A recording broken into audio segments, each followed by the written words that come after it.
अस्सलाम students, hope so you are all fine. आपने हम लोग पढ़े चैप्टर नंबर 7 बायो एनर्जेटिक्स। उसका हम स्टडी कर रहे हैं टॉपिक फोटोसिंथेसिस। सबसे पहले हमने मैकेनिज्म ऑफ फोटोसिंथेसिस पढ़ा, जिसमें हमने देखा कि फोटोसिंथेसिस जो है वो 2 फेजेस में होती है, लाइट रिएक्शन और डार्क रिएक्शन। 2 स्टेप्स में होती है। तो सबसे पहले हमने लाइट रिएक्शन जो है उसकी काफ़ी डिटेल पढ़ी कि सनलाइट एनर्जी को इस्तेमाल करते हुए वो क्या करता है। लाइट रिएक्शन के अंदर एनर्जी मॉलिक्यूल्स बनते हैं, जिसमें हमने एटीपी और एनएडीपीएच के बारे में पढ़ा था कि किस तरह से बनते हैं। फिर जब वो बन जाते हैं तो बनने के बाद जो दूसरा रिएक्शन स्टार्ट होता है वो है डार्क रिएक्शन। मैंने आपको तब भी कहा था कि डार्क रिएक्शन इसको इस वजह से नहीं कहते कि या नाइट टाइम पे होता है। ये भी बिल्कुल जैसे ही लाइट रिएक्शन खत्म होता है उसके साथ ही डार्क रिएक्शन स्टार्ट होता है, मतलब बल्कि ये साइड बाय साइड चल रहे होते हैं। ठीक है, कि वो एनर्जी मॉलिक्यूल्स बनाता जाता है और ये एनर्जी मॉलिक्यूल्स को इस्तेमाल करता जाता है और कार्बन डाइऑक्साइड को इस्तेमाल करते हुए उससे ग्लूकोज बना रहा होता है। अब हमने यहाँ पे इसी तरह से देखना है कि किस तरह से वो कार्बन डाइऑक्साइड को इस्तेमाल करता है और इस्तेमाल करने के बाद उससे ग्लूकोज बनाता है। अच्छा बेटे, जो डार्क रिएक्शन होता है, डार्क रिएक्शन को केल्विन साइकिल भी कहा जाता है। इसका जो दूसरा नाम है, ठीक है, इसको केल्विन साइकिल कहा जाता है। एक्चुअली इसको केल्विन साइकिल इस वजह से कि जिस साइंटिस्ट मेल्विन केल्विन साइंटिस्ट था जिसने इसको डिस्कवर किया था, तो इसी के नेम की बेस पे जो है उसको केल्विन साइकिल का नाम भी दिया जाता है। अब इसने सबसे पहले डिस्कवर किया था इसको। अब यहाँ पर होता क्या है कि डार्क रिएक्शन जैसे स्टार्ट होता है तो स्ट्रोमा के अंदर ऑलरेडी, क्योंकि स्ट्रोमा के अंदर हो रहा होता है, तो स्ट्रोमा के अंदर ऑलरेडी जो है ये 5 कार्बन कंपाउंड मौजूद होता है। अब ये जो 5 कार्बन कंपाउंड है, आपने ये नंबरिंग का थोड़ा ध्यान रखना है कि 5 कार्बन कंपाउंड का क्या मतलब है कि उसके अंदर 5 कार्बन होते हैं। 1 2 3 4 5। ये मैंने थोड़ा सा रिंग साथ में ड्रॉ किया है। कोशिश करें आप भी जब भी आप डायग्राम बनाएं तो इसको साथ में ज़रूर ड्रॉ करें। ठीक है, इस तरह से आपको भी समझ आएगी और आपका कॉन्सेप्ट भी थोड़ा क्लियर हो जाएगा। तो ये 5 कार्बन कंपाउंड है, लेकिन इसके नंबर कितने हैं? 3 है। ठीक है, तो ये 3 मल्टीप्लाई बाय 5 कार्बन, ये आपने कंफ्यूज नहीं होना। ठीक है, कि ये 3 कंपाउंड है। 3 मतलब इसके नंबर इसके 3 हैं, लेकिन इसमें कार्बन कितने हैं?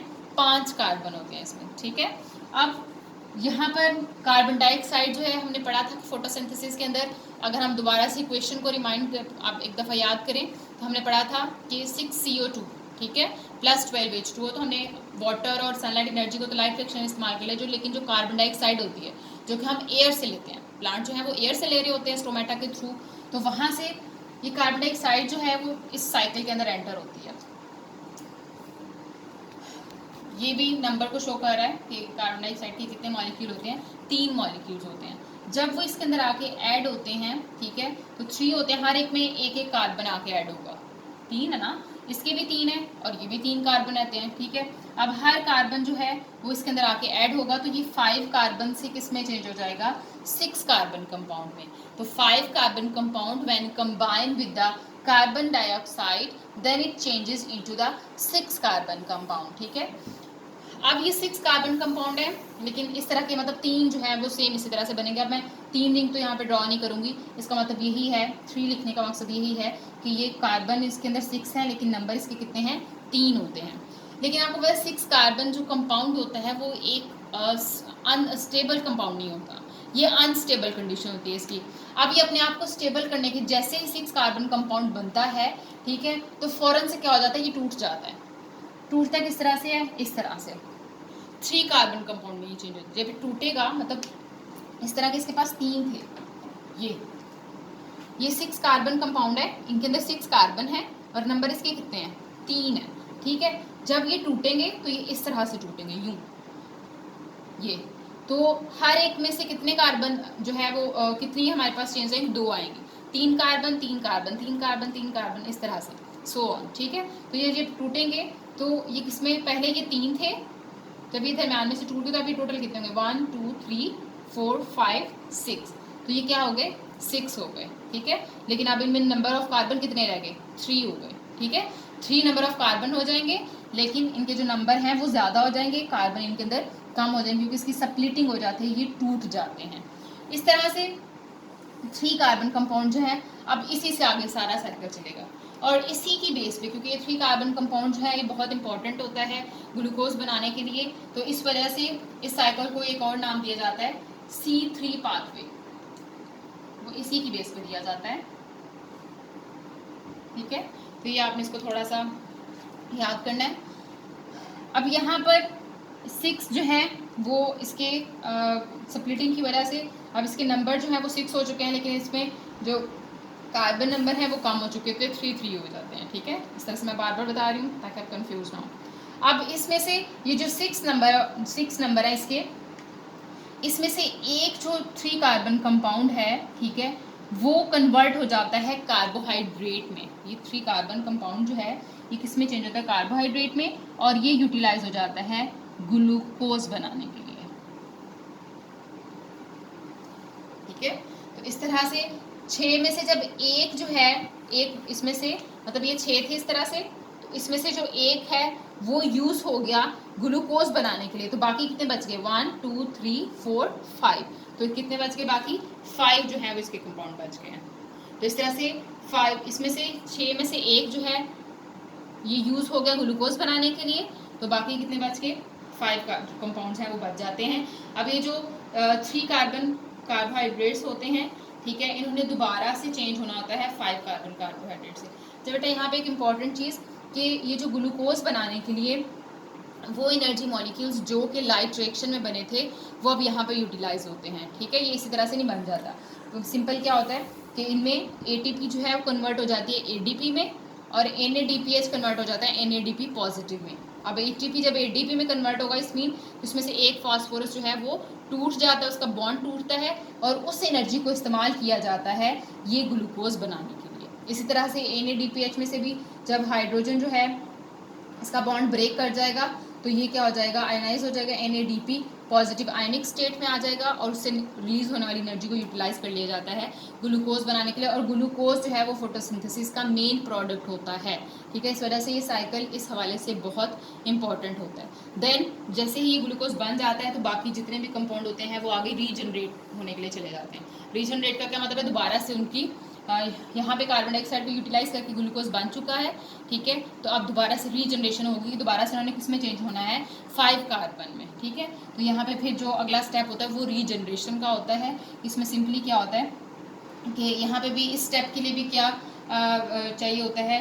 एनर्जी चाहिए होती है। तो वो जो ATP होती है वो दोबारा से कन्वर्ट हो जाती है ADP में। ठीक है, इसमें से फास्फोरस बॉन्ड टूटता है, एनर्जी रिलीज होती है, और उस एनर्जी को इस्तेमाल कर लिया जाता है। ये 3 कार्बन जो है वो चेंज हो जाता है 5 कार्बन कंपाउंड में। ठीक है, और इनके नंबर जो है वो दोबारा से 3, क्योंकि इनकी जो बॉन्डिंग होती है वो आपस में यहाँ ये बहुत सारे स्टेप्स में होता है। ये ऐसा नहीं होता कि वो डायरेक्टली 3 से 5 में चला जाता है, तो पहले 3 कार्बन था फिर 5 कार्बन बन गया, नहीं, ऐसा नहीं होता। बल्कि क्या होता है कि ये सारे के सारे जो मॉलिक्यूल्स होते हैं ये आपस में बॉन्डिंग बनाते हैं। ठीक है, और बॉन्डिंग बनाने के लिए उनको एनर्जी की जरूरत होती है जो कि वो ATP से ले रहे होते हैं। इस तरह से बॉन्डिंग बनाने के बाद 3 कार्बन चेंज हो जाता है 5 कार्बन में। यहाँ पे एक्चुअली कार्बन एक्सेप्टर मौजूद होते हैं। ये जो जितना भी हमने पढ़ा है ये सारा का सारा एंजाइम्स के अंदर होता है। यहाँ पे बहुत सारे एंजाइम्स होते हैं जो कि ये फंक्शन परफॉर्म करवा रहे होते हैं। ठीक है, लेकिन क्योंकि आपके भी फिलहाल उन्होंने टॉपिक में सिर्फ इतना दिया है तो आप लोग अगर इतना ही समझ लोगे तो ये आपके लिए इनफ होगा। ठीक है, तो आपने इसको अच्छी तरह से लर्न करना है। नेक्स्ट जो है वो टॉपिक हम देखते हैं। नेक्स्ट टॉपिक है role of chlorophyll and light. अब अगर आपने लाइट रिएक्शन और डार्क रिएक्शन जो है उसको पढ़ा होगा तो आपको इस टॉपिक को समझने में कोई मुश्किल नहीं होगी। ठीक है, कि क्लोरोफिल का और लाइट का क्या रोल होता है फोटोसिंथेसिस में। सबसे पहले अगर हम बात करें तो हमें पता है कि सनलाइट जो है वो मेन एक उसका सबस्ट्रेट होता है फोटोसिंथेसिस के प्रोसेस को चलाने के लिए बहुत ज़रूरी होता है। ठीक है, तो सनलाइट एनर्जी जब तक नहीं होगी तब तक एनर्जी मॉलिक्यूल्स नहीं बनेंगे ऑब्वियसली, और तब तक जो है हमारा फोटोसिंथेसिस प्रोसेस इनकम्प्लीट है। आप ये कह सकते हैं कि सनलाइट के बगैर प्लांट फोटोसिंथेसिस नहीं कर सकते हैं। लेकिन जो सनलाइट सूरज की जो रोशनी होती है, ठीक है, उसके अंदर डिफरेंट रेज होती हैं। एक इंटरेस्टिंग बात यहाँ पे कि जो सनलाइट आ रही होती है 100% अगर लाइट है तो उसमें सिर्फ 1% लाइट जो है वो प्लांट यूटिलाइज करते हैं। बाकी सारी की सारी लाइट जो है या तो रिफ्लेक्ट हो जाती है या फिर वो ट्रांसमिट हो जाती है। तो उसमें सिर्फ 1% लाइट जो है उसी से फोटोसिंथेसिस जो है वो ड्राइव होती है। मतलब अगर हम देखें तो कितनी वो 1% लाइट के अंदर भी इतनी इंटेंसिटी होती है कि हमारा जो फोटोसिंथेसिस प्रोसेस होता है उसकी एनर्जी की जो रिक्वायरमेंट होती हैं वो पूरी हो जाती हैं। ठीक है, लेकिन जो सनलाइट एनर्जी आ रही होती है उसके अंदर डिफरेंट रेज मौजूद होती हैं लाइट की। ठीक है, डिफरेंट इंटेंसिटी की लाइट होती हैं, ठीक है। तो उसमें से जो ब्लू और रेड कलर की जो लाइट होती है ना, ठीक है, वो सबसे ज़्यादा इफेक्टिव होती है फोटोसिंथेसिस के लिए। अब ये मैंने कलर क्यों बताया, अगर आपने छोटी क्लासेस में भी आपने ये कॉन्सेप्ट पढ़ा हो विबग्योर, मतलब इसको ये क्या होते हैं, ये कलर्ड होते हैं, ये कलर मतलब वेव डिफरेंट वेवलेंथ्स की लाइट होती हैं, डिफरेंट कलर होते हैं जो कि सनलाइट के अंदर मौजूद होते हैं। अब इसमें जैसे जैसे मैं ये कलर के नाम बताती हूँ, red, orange, yellow, green, blue, indigo and violet, ये वो कलर होते हैं जो कि सन रेस के अंदर मौजूद होते हैं, जो सूरज की रोशनी आ रही होती है ये उनके अंदर मौजूद होते हैं। अब इसका कॉन्सेप्ट क्या होता है कि जैसे जैसे आप आगे जाते जाएंगे लाइट की वेवलेंथ बढ़ती जाती है, उसकी इंटेंसिटी ज़्यादा जाती है। तो इसमें जो रेड कलर है, ये सबसे लास्ट पे है ना, तो इट्स मीन कि रेड कलर जो है, रेड कलर की जो लाइट होती है इसकी वेवलेंथ सबसे ज़्यादा होती है, क्योंकि जो जैसे जैसे आप पीछे आते जाएंगे तो ये जो वायलेट कलर है इसकी सबसे जो शॉर्टर वेवलेंथ की जो लाइट होती है वो वायलेट कलर होता है, और सबसे ज़्यादा जो लाइट होती है वो रेड कलर होता है। तो इसमें से जो रेड कलर और ब्लू कलर होते हैं, ये दो वेवलेंथ की जो लाइट होती हैं ये फोटोसिंथेसिस के लिए बहुत इंपॉर्टेंट होती हैं। लेकिन अब ये सनलाइट ऐसी, मतलब जो सन रेज हमने कहा डिफरेंट वेवलेंथ की होती हैं, अब ये डिफरेंट वेवलेंथ की लाइट जो है ये प्लांट के सारे जो है वो प्लांट बॉडी पूरा का पूरा एब्जॉर्ब नहीं कर पाता। ये स्पेशल ऑर्गेनेली होती है इनके अंदर जिसकी ये एबिलिटी होती है कि वो इस सनलाइट को एब्जॉर्ब कर सके, और वो होता है क्लोरोफिल मॉलिक्यूल्स होते हैं। अब ये जो क्लोरोफिल मॉलिक्यूल्स होते हैं इनके अंदर स्पेशलाइज, मतलब इनकी स्पेशल जो क्वालिटी है या इनकी जो प्रॉपर्टी होती है वो यही होती है कि इनके अंदर ये एबिलिटी होती है कि ये सनलाइट एनर्जी को इजीली एब्जॉर्ब कर सकते हैं, डिफरेंट वेवलेंथ की लाइट को डिफरेंट तरीकों से एब्जॉर्ब करते हैं। अब क्यों करते हैं क्लोरोफिल मॉलिक्यूल्स के अंदर, एक्चुअली क्या होता है, इनके अंदर फोटोसिंथेटिक पिगमेंट्स होते हैं। पिगमेंट्स वो सब्सटेंसेस होती हैं जो कि लाइट को एब्जॉर्ब कर सकते हैं, ठीक है। तो क्लोरोफिल मॉलिक्यूल्स के अंदर क्या मौजूद होते हैं, फोटोसिंथेटिक पिगमेंट्स होते हैं। जब ये पिगमेंट्स क्लस्टर्स की फॉर्म में होते हैं तो हम उस क्लोरोफिल मॉलिक्यूल को, जैसे मैंने आपको पहले बताया था, फोटो सिस्टम भी कहते हैं, जो कि मैंने आपको जब मैंने लाइट रिएक्शन पढ़ाया था तो मैंने आपको बताया था कि फोटो सिस्टम क्या होता है, कि जब फोटोसिंथेटिक पिगमेंट्स जो हैं वो क्लस्टर्स की फॉर्म में बनते हैं, ठीक है, तो उनको हम क्या नाम देते हैं, हम फोटो सिस्टम का नाम देते हैं। तो ये डेफिनेशन आपने लर्न करनी है। अब अगर हम इसकी एग्जाम्पल देखें तो क्लोरोफिल मॉलिक्यूल्स में फोटोसिंथेटिक पिगमेंट्स भी होते हैं और उसके साथ कुछ हेल्पर पिगमेंट्स होते हैं जिनको एसेसरी पिगमेंट्स कहा जाता है। अब हर पिगमेंट, हर लाइट जो एब्जॉर्ब हो रही होती है ना, ये बात आपने याद रखनी है कि रेड, अगर एक पिगमेंट जो है वो अगर रेड कलर को एब्जॉर्ब कर रहा है तो दूसरा जो पिगमेंट है वो किसी दूसरे कलर को एब्जॉर्ब करेगा। तो हर कलर के लिए स्पेशल पिगमेंट मौजूद होता है, ठीक है। इसी तरह से जैसे फोटोसिंथेटिक पिगमेंट है, तो इसमें एग्जांपल आ जाते हैं क्लोरोफिल ए की, ठीक है। तो इसी तरह से एसेसरी पिगमेंट्स होते हैं, एसेसरी पिगमेंट्स में एग्जांपल आ जाती है क्लोरोफिल बी की और कैरोटीनाइड्स की। जैसे कैरोटीनाइड्स है तो वो येलो कलर जो है वो उस कलर की लाइट को एब्जॉर्ब कर सकता है, ये ज़्यादातर रेड कलर की लाइट के लिए इफेक्टिव होता है। तो जो कलर फोटोसिंथेटिक पिगमेंट एब्जॉर्ब नहीं कर पाते उन कलर्स को एसेसरी पिगमेंट्स एब्जॉर्ब करते हैं, या ये मतलब ये जो मैंने एग्जांपल दी है आपको, ठीक है। और जिनको एसेसरी पिगमेंट्स एब्जॉर्ब नहीं कर पाते उनको एब्जॉर्ब कर रहे होते हैं फोटोसिंथेटिक पिगमेंट्स। तो ये मतलब काफ़ी टाइप के पिगमेंट्स होते हैं जो कि क्लोरोफिल मॉलिक्यूल्स के अंदर पाए जाते हैं और लाइट को एब्जॉर्ब करने की एबिलिटी रखते हैं। तो ये आपने अच्छी तरह से इसके अंदर फोटोसिंथेटिक पिगमेंट्स की डेफिनेशन, और बल्कि साइड में आपको फोटोसिंथेटिक पिगमेंट्स की भी डेफिनेशन मिलेगी और टॉपिक के अंदर फोटो सिस्टम की डेफिनेशन है, और साथ में ये एग्जांपल है। दो तरह के फोटोसिंथेटिक पिगमेंट्स होते हैं और एसेसरी पिगमेंट्स, ठीक है, दो तरह के पिगमेंट्स होते हैं। ये एग्जांपल आपने इनके साथ ज़रूर लिखनी है। फोटो सिस्टम आप जब डेफिनेशन लिखोगे तब भी इसके साथ लिखनी है, फोटोसिंथेटिक पिगमेंट्स की अगर डेफिनेशन आएगी तब भी आपने ये एग्जाम्पल साथ में मैंशन करनी, ठीक है। तो होप सो कि आपको टॉपिक समझ आ गया होगा, आप इसकी रीडिंग करें, और यही आज का आपका लेसन भी आज का यही है, ठीक है। तो हमारा इससे रिलेटेड एक और टॉपिक है जो कि हम लोग नेक्स्ट लेक्चर के अंदर डिस्कस करेंगे। तो बहुत ख्याल रखिएगा। Thank you so much. अल्लाह हाफिज़।